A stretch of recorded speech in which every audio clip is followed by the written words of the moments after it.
Христианские притчи. Наследие святых отцов. Пропасть.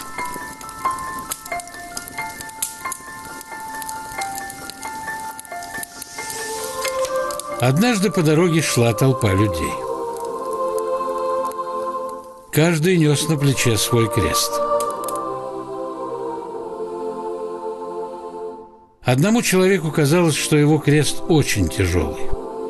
Он был очень хитрым.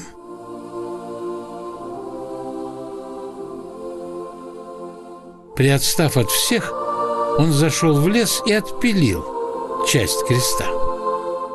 Довольный, что обхитрил всех, он догнал их и пошел дальше. Вдруг на пути появилась пропасть. Все положили свои кресты и перешли.